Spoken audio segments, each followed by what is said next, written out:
তার শ্রীপাদ পদ্মে আমার অনন্ত অনন্ত কোটি প্রণাম। এরপর আমার পিতা মাতার চরণে আমার সহস্র কোটি প্রণাম।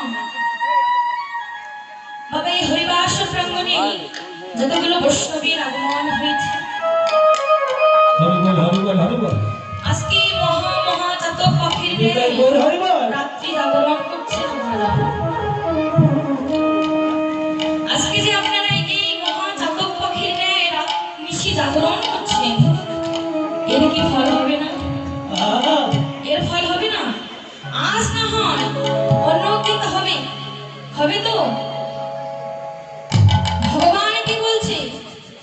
আমার কথা নয়, ভগবান বলছে, ওরে ভক্ত, যদি তোমরা কেউ আমাকে পেতে চাও, যদি তোমরা কেউ আমাকে পেতে চাও, তাহলে আমার ভোজনা করো না। কি বললেন?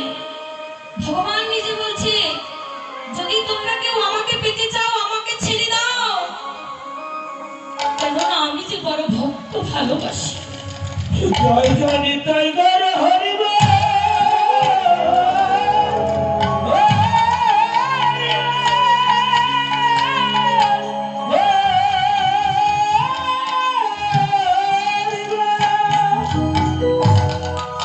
ভক্ত, যদি কেউ আমাকে পেতে চাও, তাহলে আগে করো সাধু সঙ্গ, বৈষ্ণব সঙ্গ। কেননা এই সাধুর সঙ্গ করলে কি হয়, বৈষ্ণবের সঙ্গ করলে কি হয়, তার প্রমাণ দিয়েছিল দেবর্ষি নারদ। আচ্ছা বাবা, দেবর্ষি নারদ কি ছিলেন? ভক্ত ছিলেন তো? ভক্ত ছিলেন না? এখানে কে বড় কে ছোট, কে ধনী কে গরিব, কে উঁচু কে নিচু, আমি চিনি? আমি চিনি না তো। তবে মহাজন বলছে, তুমি বিচার করো না, তুমি বিচার করো না কে বড় কে ছোট। যদি তুমি বৈষ্ণব সঙ্গ করতে চাও, তাহলে নিজের মান অভিমানের জায়গা ত্যাগ করে আগে করো বৈষ্ণবের চরণ ধুলি নিরঙ্গে।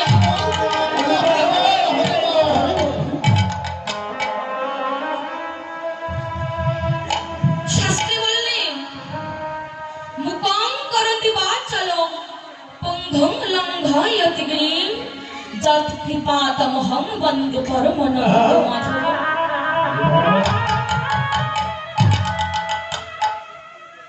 এখানে কি বললেন? মুকং করতি বাচালং পঙ্গং লঙ্ঘয়তি গিরিম যৎ কৃপাতমহং বন্দে পরমানন্দ মাধব।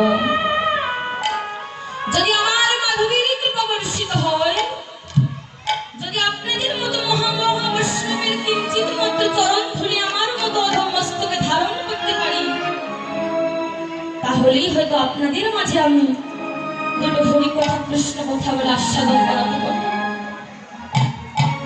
এই জাগতিক সংসারে মহৎ কাজ ছাড়া তো কোনো কাজ সিদ্ধ হয় না বাবা।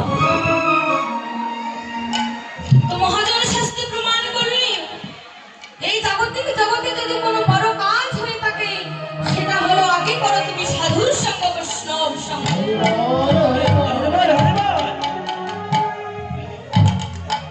আবার শাস্ত্রে প্রমাণ করলে, বৈষ্ণবের ধুলি যদি পড়ে গঙ্গার জলে, গঙ্গা পবিত্র হয়, তা ভাগবতে বলে। এমন একজন মহাবৈষ্ণবের চরণ ধুলি গঙ্গা দেবী লাভ করতে পারে, তবে কিনা সেই গঙ্গাও পবিত্র হয়ে যায়। বাবা, আজকে আমি দাঁড়িয়েছি অনেক বড় সাহস নিয়ে আপনাদের মাঝে।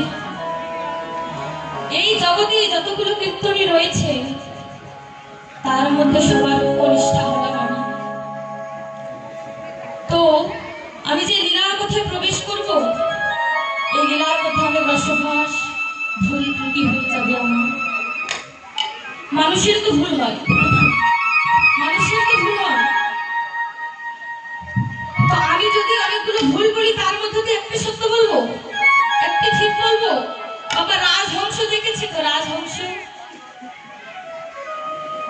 রাজহংসকে যদি দুধের সাথে জল মিশ্রণ করে খাবার দেওয়া হয়, সেই রাজহংস কিন্তু জল গ্রহণ ওই রাজহংস জল এবং দুধের মিশ্রণের মধ্যে শুধু দুধটুকু গ্রহণ করে।